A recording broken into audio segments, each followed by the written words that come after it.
You know,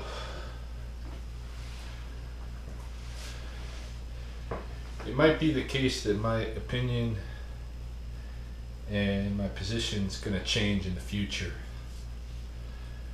But the way it is today, I think I'm done with pursuing any kind of credentials, titles, ranks, rewards.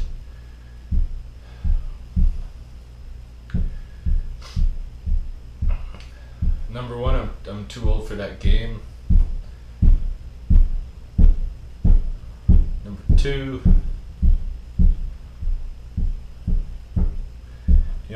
if anything my life has shown me is that all of that stuff is pretty corrupted.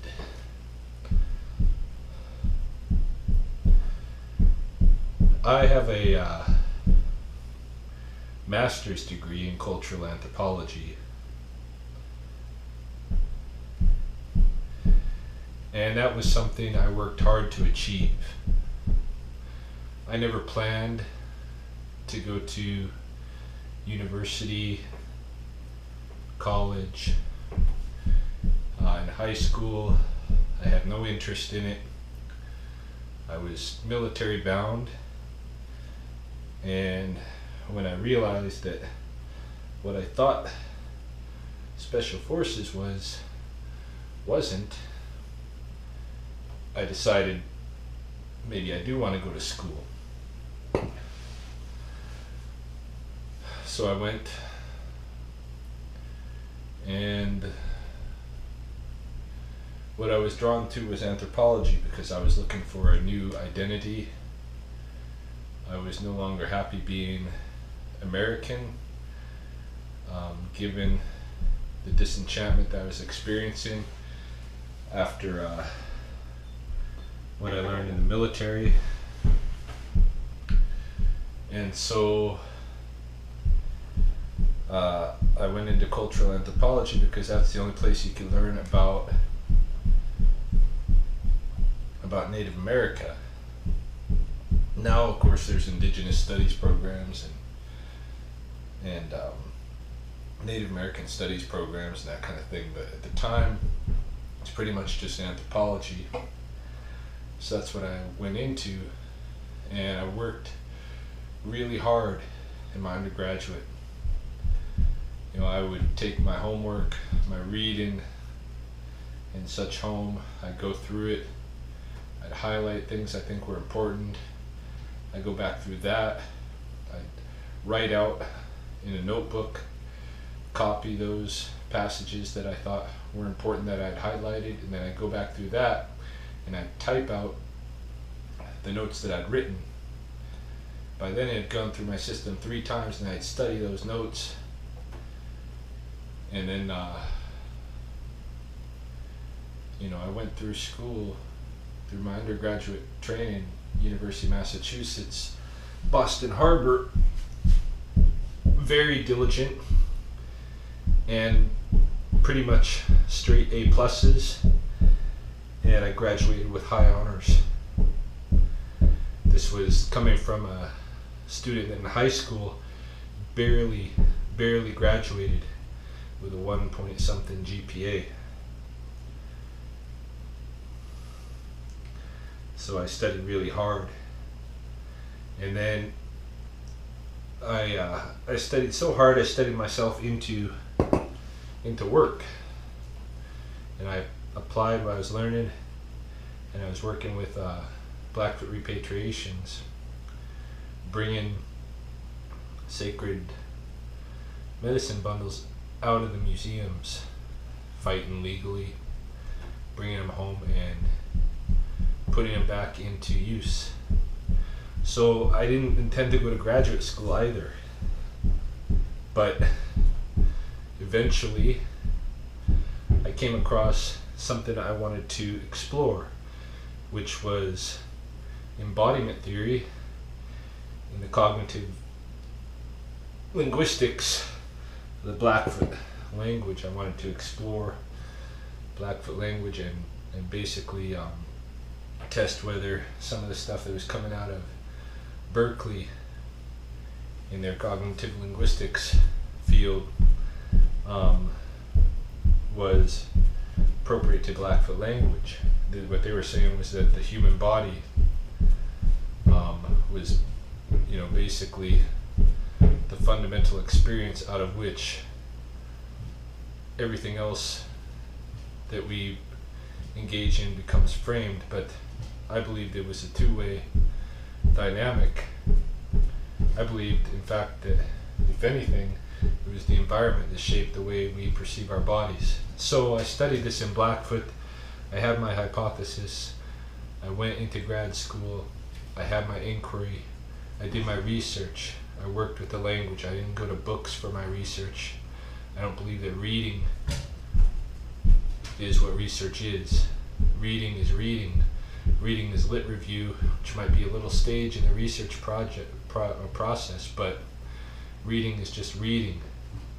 It's not research. Research is having a question and bouncing it off some phenomena in the real world and seeing what the answer, what comes back to you.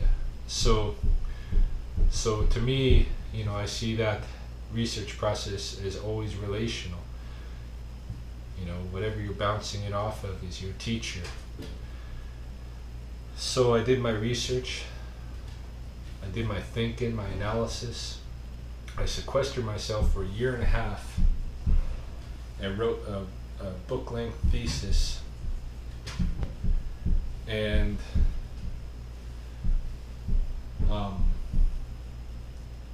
people who've read it, believe that it's doctoral level work, but I did it for my master's.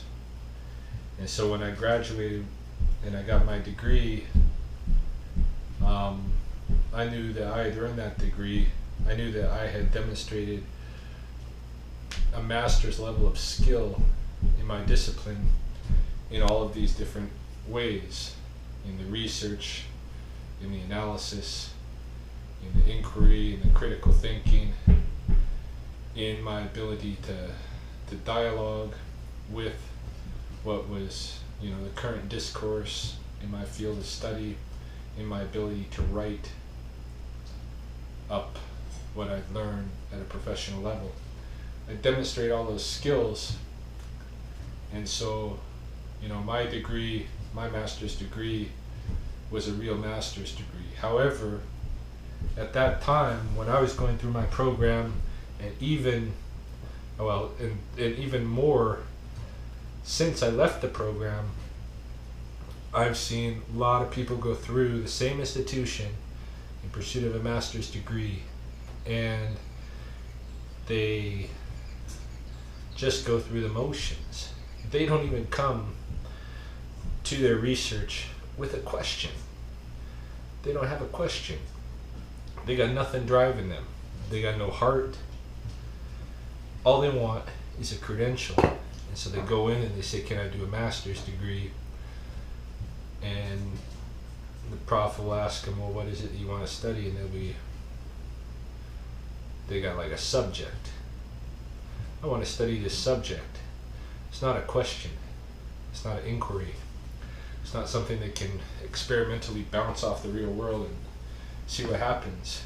So they come in and they demonstrate no research skills, no analytical skills, no engagement with the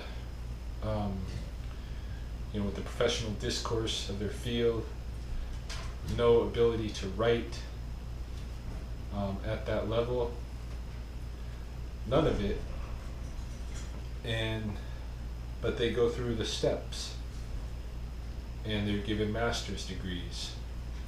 And so what I did and what others, like me have done becomes diminished and devalued, because now what you can do is you can basically buy your master's degree by just going through the motions. And to me it's like, you take an artist and he walks up to this palette, he walks up to this canvas, and he's going to demonstrate, all of his skills that he's developed on this canvas. He's going to try to give it his, make it his best demonstration of those skills. And so he paints, and maybe it's not going to be the painting that's going to become world famous and last, for all time and what have you. But it is a very good demonstration of somebody who really has their heart in it, and they have skills they've developed through hard work, and they demonstrate that. And then you got this other guy who comes up to the canvas, except his canvas has outlined all the images that are going to be in the painting, and all he's got to do is put match the right number to the right color of paint and put it in there and paint by the numbers. This is what most people do to get their master's degree. And so you have really two very different things going on, and my degree becomes diminished, and I recognize it.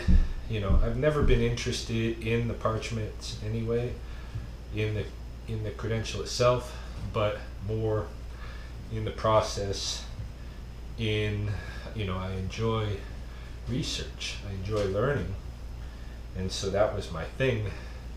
So I never went to my graduation to pick up my paper. I just said to mail it to me. It's the same way I did when I was in my undergrad. I just said mail it to me.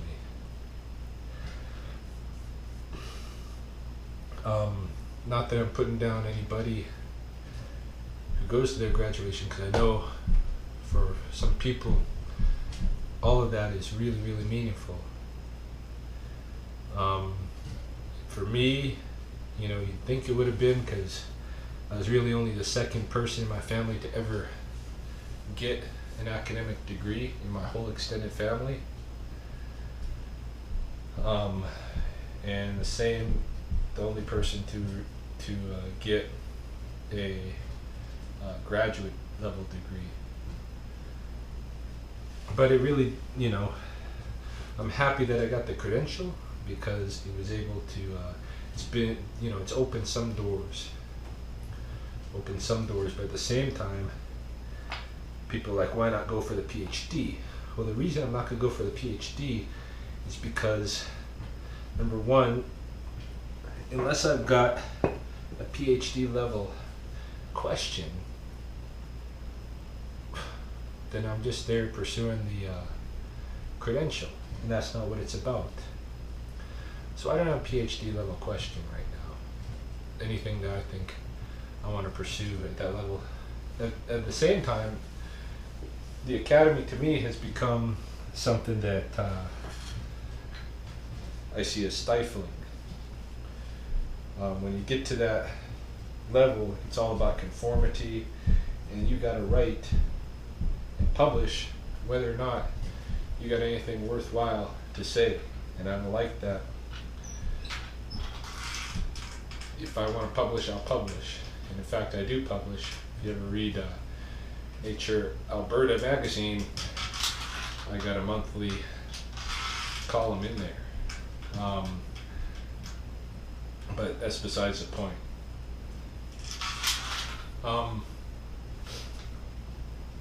So I'm not going to go for the PhD, but there's other reasons involved too, and that's because I don't think the PhD is worth what it once was, and I don't think it's a good investment for me to waste my time as a 41-year-old man going through 4 more years of being put to test when I would want to do a really outstanding job of it, and yet I know there's other people that are in the PhD programs right now that shouldn't even be in there.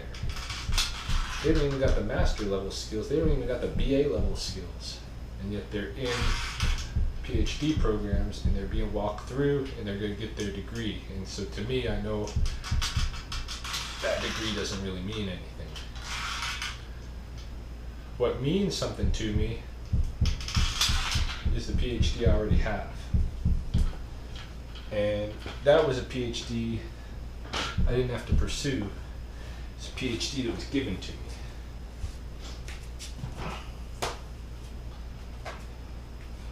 That's this. This is my PhD. One of them. So I'll read it to you. What this says is Mikeisto Red Crow Community College, on the authority of Ghana and its tradition of Mokaksini and Istsi Stotowach, and the standard thereby contained, Red Crow Community College, Mikeisto and its Board of Governors and Blackfoot Eminent Scholars confers upon Akayo Gaki, that's me, Ryan Heavyhead, in recognition of his fulfillment of all the requirements that deem him to have earned this right, the title of Ga'achsinon Otokaksini, in his culmination of the gathering of intelligence/knowledge, the subsequent ability to assemble and use the knowledge in a coherent and wisdom-based way. The degree of Blackfoot Eminent Scholar Ghana PhD is granted by the President of Red Crow Community College in this year of 2011, signed by the college president, chair of the Board of Governors, and the chief of the Blood Tribe. So to me, this is an important credential, and what's most important about it is that I didn't pursue it. This thing didn't even exist when I started studying Blackfoot traditional knowledge, started learning about it. These awards weren't even being given. This is just that my community recognized me as an eminent scholar of Blackfoot traditional knowledge and wanted to give me an award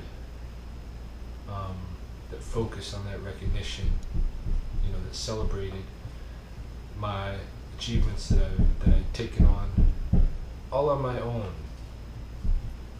that I wasn't pursuing anything, any title, any credential, any way to get ahead or anything like that. It was just me being me and doing what I do excellently, and this is the award that I got. To me, this is meaningful. I feel similarly for the most part about honorary degrees from universities. Now, many of those, not all of them, but many of them go to deserving people. Some of them are political, but others go to people who have spent their lives contributing to their community or to their various field of profession or what have you. And then it's recognized. And to me, that is a more important degree to have than the one that you pay money for, where you go through the rite of passage to obtain it. However, in Western society, it's exactly the opposite. The one that you have to pay for ends up being the one that society values more. You're not probably going to get a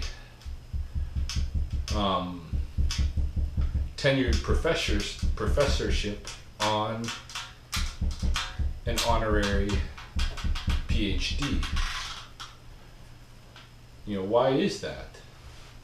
I don't really understand it, because the person who has actually the skills has so many skills and so has made so much contribution that they can't help but give him or her the degree.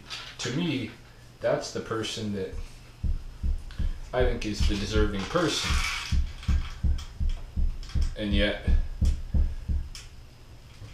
they label it an honorary degree, and honorary is supposed to mean that you're honoring this person, but you're not really honoring. You are. It's nice to get an honorary degree, but at the same time, that degree does not have the kind of clout that you need um, to put it toward various endeavors as a credential. You know, you're, like I said, you're not going to get employment with the university at the same level as other PhDs because it's just honorary. It wasn't supposedly earned, but my perspective is that most of them are not earned to begin with, they're bought. And of course this problem does not only occur in the universities, but in all different types of venues where you have credentials, titles, awards, ranking. Certainly in the martial arts it's the same way. I've witnessed myself many people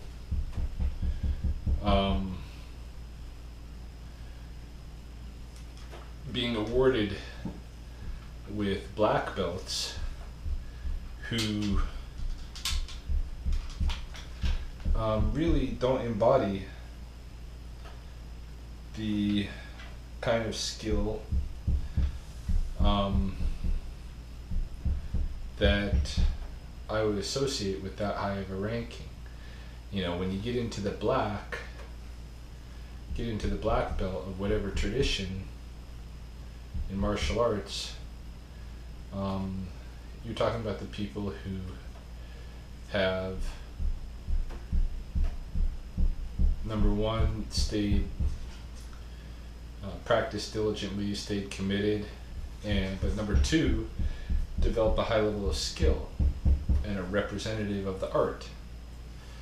And there's a lot of people who, though they maybe have been dedicated and gone through the motions, it's like they're painted by the colors, they're painted by the numbers thing.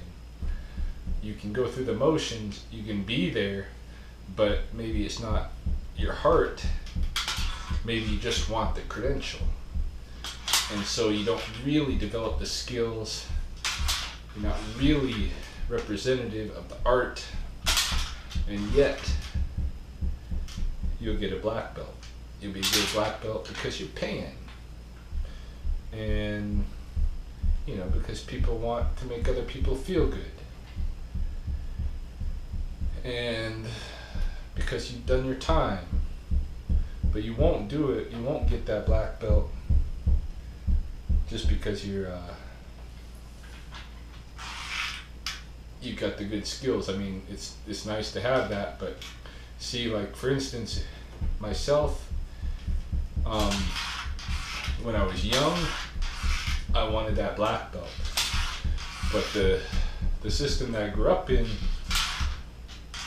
say privately developed system called Holmstrom's Kung Fu, and I was trained in that for 6 years and only got halfway to Bill Holmstrom's black belt.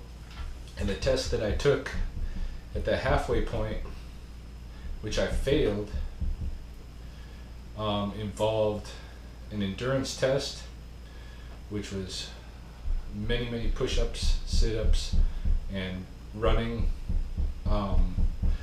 followed by a test of techniques, where I had to go through all of the techniques I learned, both empty-handed and weaponed, and could not fail to execute a technique correctly. And then that was followed by a demonstration of my ability to hold a kick, and I believe it was the hook kick on that particular test, and I was supposed to hold it for 3 minutes, and I was not able to hold it for 3 minutes after having had the endurance test and the test on techniques. So, you know, that's what the test was like, halfway to black belt, and the test was one that you can fail. And what I've noticed is in a lot of martial arts schools, you're not allowed to fail tests. I don't even know why there's tests involved. I mean, it's really like, it's much like the academy and the graduate degrees, because you're not allowed to fail. Even to some extent the undergraduate degrees. As long as you're doing the time and you're there and stuff, you're a good person and everything, likable, you're not going to fail. Doesn't matter if you got the skills, if you're really developing the skills or whatever. If you can really demonstrate the skills, doesn't matter. They're going to go ahead and pass you. And so, you know, you get a whole bunch of people out there with different credentials, and they don't represent the discipline, or they don't represent the art in the way that's supposed to be represented. And so, you know, I see this happening all the time. At some point I kind of like, and it might have been the military, I don't know, but the credentials and stuff, the titles stopped meaning so much to me. I started seeing through the facade. I pursued credentials and titles that went along with the activities that I was already undertaking myself anyway, and I thought, why not get those credentials while I'm at it? At some point, even that has gone away to where now I'm just although I'm doing, like, for instance, I'm doing research all the time, I'm not applying that toward a PhD because I don't want a false award. I don't want something that's been diminished by all these people getting it who don't deserve it. Maybe, you know, I need to have something different, like the award that I got from our community.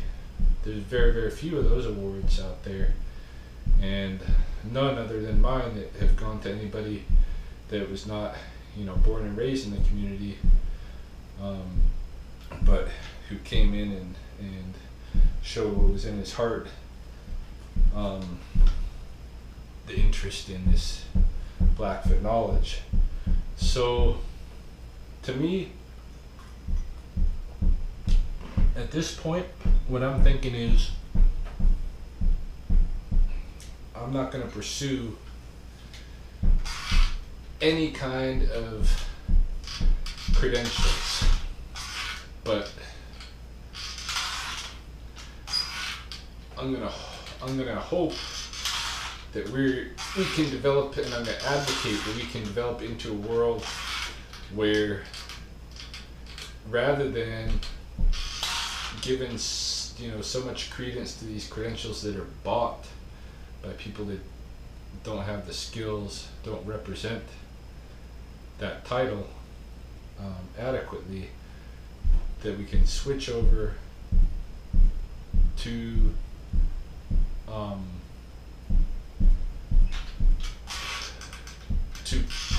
giving more attention to those who have such skills, who have such knowledge, have such ability, have such heart,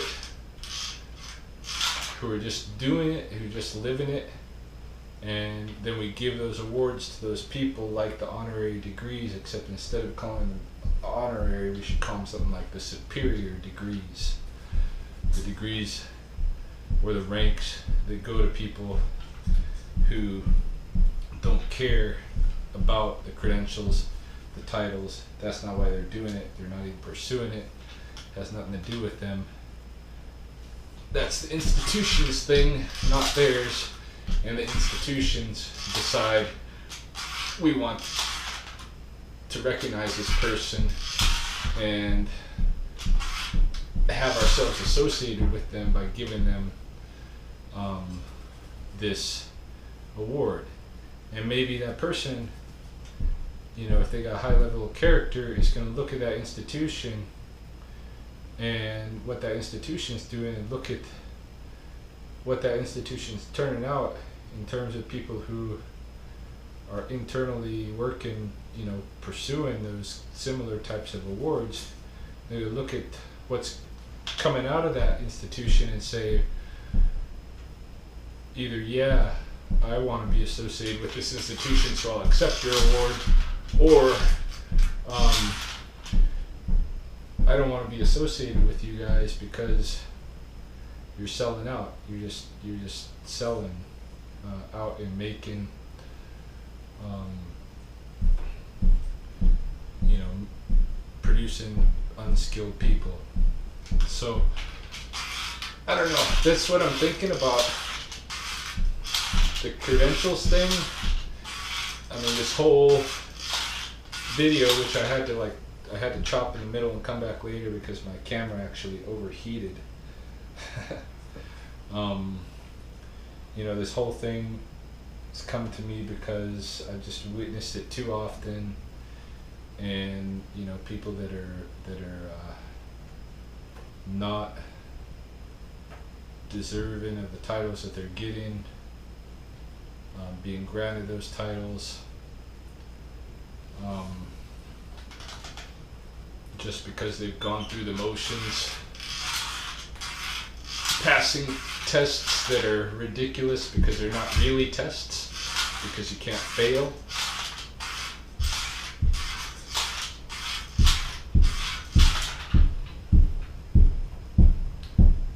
And getting credentials for it, you know. And to me, to heck with the credentials. Maybe just focus on, you know, trying to do stuff because you enjoy doing it, instead of doing it because it's going to lead to some kind of reward in the end. The reward should be the doing it because that's what you like to do. And if that's not your thing that you have passion for, and you don't really like to do it, then you're not a good example of whatever that field of study or activity or what have you is. So that's my perspective on it. And myself, I'm not going to pursue any more credentials, titles, awards, etc. But if some institution says we want to give you, we want to honor you with this title, I'll consider it, and I'll look at what that institution represents and whether or not I want to be associated with them.